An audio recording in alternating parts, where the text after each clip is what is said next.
I want to ask you, see, the annoying thing is this. Every interview you get the question, are you tired of being Dwight or something, right? Or like, Sure, or being something because it is an iconic, ubiquitous, like American comedy, like legendary character, right? Yeah. And everyone Thank asks you. you about getting like approached on the street, but they don't ask you about like what gave birth to Dwight. So right down the street at NYU,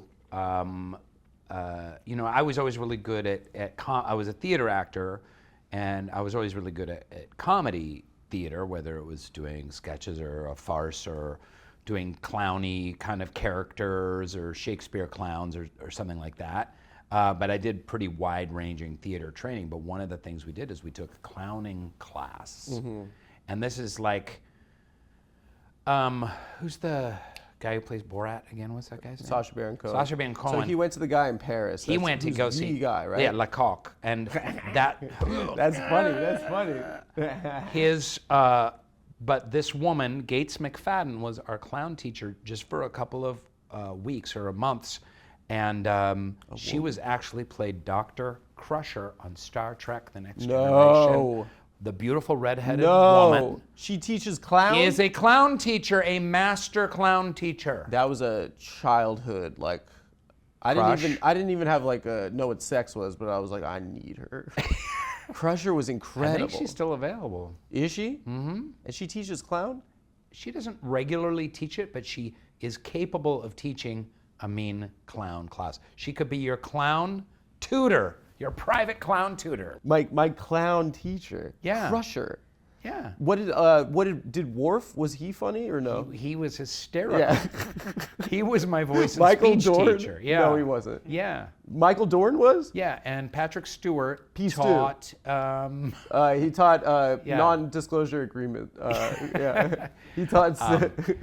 But anyways, in this clown class, you did a lot about, you know, creating a character kind of out of nothing, and that when you put on the red nose, it amplifies whatever you're doing. And the big mistake with like red nose clowning is like you do something clowny, and there was this exercise we did called Circle of Fire, which is basically you put on the red nose, you go in front of people, and you can only leave the stage once you've made everyone laugh. Really? And sometimes people would be up there for 45 minutes. Yeah, because you had enemies in the class. People that like really didn't like you. Good thinking, but because it's really hard to make people, maybe not for you, and maybe not even for me a little bit, but it's really hard to make people laugh with a red nose on your face. What if you fart really loud? You just get out there. It's not gonna be that funny. Really? Yeah. No, because it's always funny. what you think is gonna be funny doesn't work with a red nose, because so what's really funny is being totally vulnerable.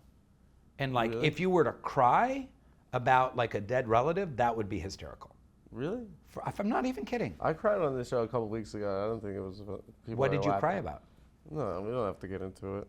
All right. I'm just saying that the roots of creating a character like Dwight come from these ideas of clowns. Like you go back from, you know, there have always been clowns in human history.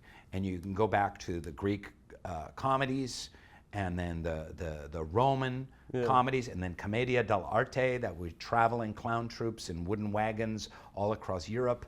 And then Molière and Shakespeare took those tropes and those ideas, put them in all their plays, and then those became like British vaudeville, that became American vaudeville, that became like, you know, Jack Benny and early television, and the Honeymooners, and sketch comedy, and that became, you know, Monty Python.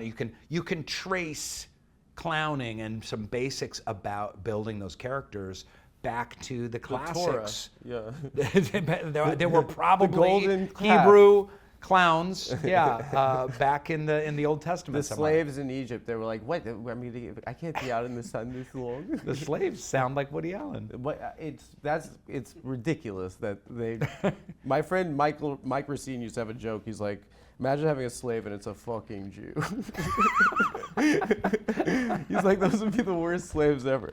Well, okay, so But do you want me to? Is there a universal comedy language? Because it's very interesting. You were saying that you have to go up on stage and make someone laugh. I've been thinking this. I've thought this for years. Like if you went to like a tribe in the Amazon, and like that's been like sealed what would be up, funny? Yeah. What would be funny? And Yeah. it's a very interesting thing to ponder. But I think there's only one thing I would consider. Farting. Balls, like just getting hit, hurting your Hitting the balls, yeah. Hitting the balls is funny. That is universal. I think there's some universals. What? I think someone like trying something and failing is Falling? universally funny. Yeah. I think if you went in the No, I think you if did that happened in to the Amazon, they would be hysterical right Crusher now. taught you that? Crusher taught you that? go to two. Go to Let's two. get it. There's a real pro.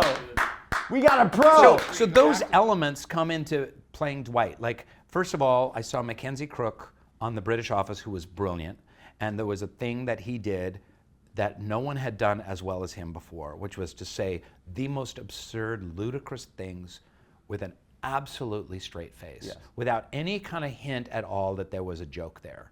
And he was so brilliant at that. And Ricky really, I think, taught him that, and Stephen Merchant. Like a lack of self-awareness, basically. Yeah. Yes, but without, you couldn't see the actor, because it was a documentary, you couldn't see the actor kind of doing a weird line like, I drink my own urine, and putting any kind of spin on it, just like, I drink my own urine, just completely. And so I loved that. And then there were some other elements of like, I knew that Dwight I have a huge weird head, and I needed a haircut to showcase just how gargantuan and melonic my head is. And so I sculpted that, and the self-seriousness, and I knew he was kind of like, he was a nerd and kind of a bully at the same time. Like, you can Blue never. lives matter. Yeah, he respects the police. Yeah. Totally Or blue he lives wants matter. to be a cop, right? But like, he was a Lackawanna County Sheriff's deputy. So you put these elements together and you kind of create a clown almost in the way that you would have a red nose on. Is your audience going to give a fuck about this? Yeah, I think so. Okay. Wait. Everybody likes Dwight. Well, my Yeah, but son is hold a on one huge Adam Friedland fan. What's happening? Does he have emotional problems? Sorry. A little bit. I want to We get all my do. my stupid thing. Should we call him? Yeah, call him right now. This is very unprofessional. I think he's in Call him. class. He is? Tell him to get out of class. Send him a selfie.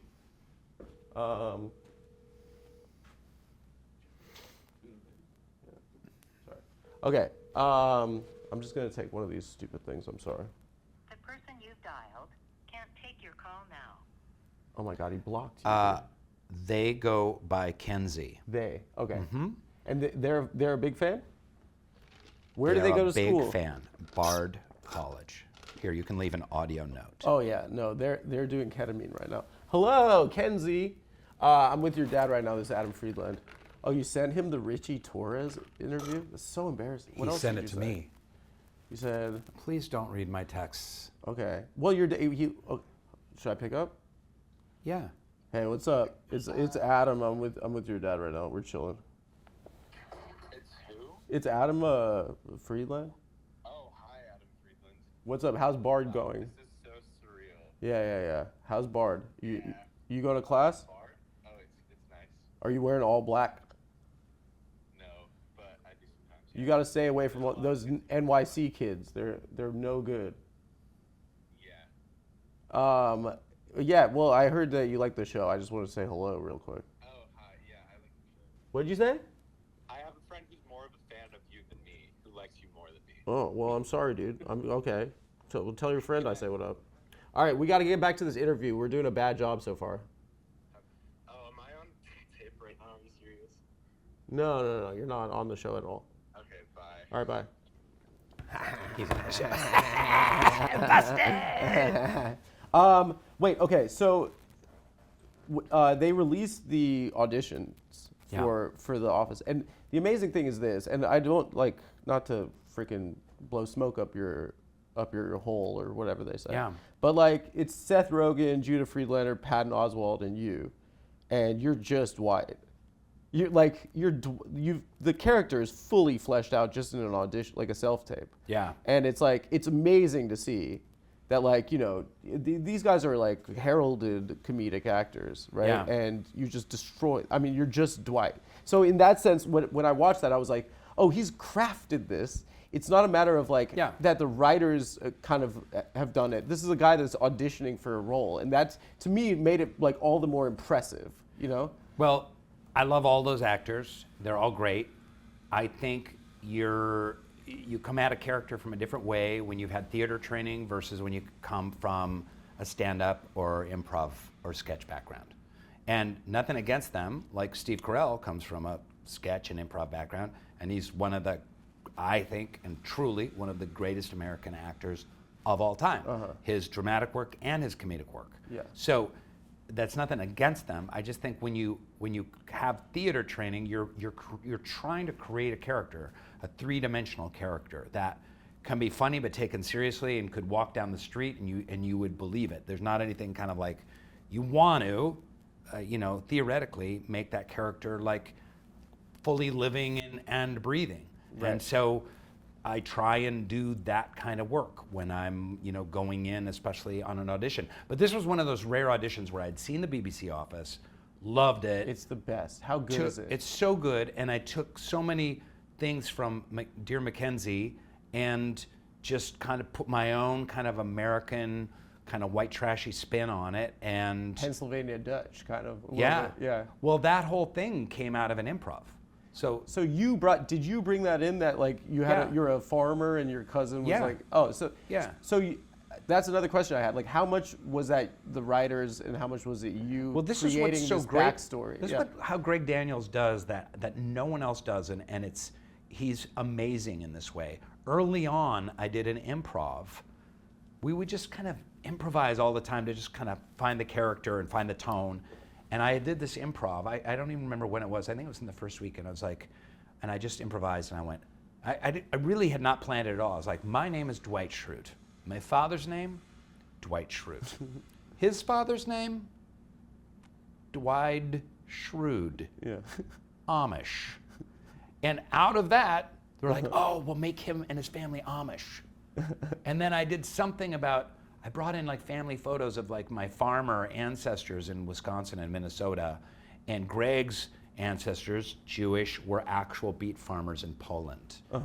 And so like, we'll have this farm Amish backstory to Dwight. That's perfect. It's in Pennsylvania anyway. Yeah. So it came out of that. It came out of all that. So, that's amazing writing, that you can kind of like, just kind of go with what you pick up. Well, it is just a legendary. I mean, it's like Costanza level, just like comedic character. I mean, it's like, and it's just like, it's so impressive. Oh, no. It's better than Costanza. I mean, I don't know. Costanza's pretty good. Costanza's pretty good. Yes. I mean, it's anti-Semitic for you to say, even though it's not a Jewish character. Wait. You were quoted as saying that one of the best parts about the show was that there were no Jewish characters. Is that correct? That's correct. Yeah. Yeah.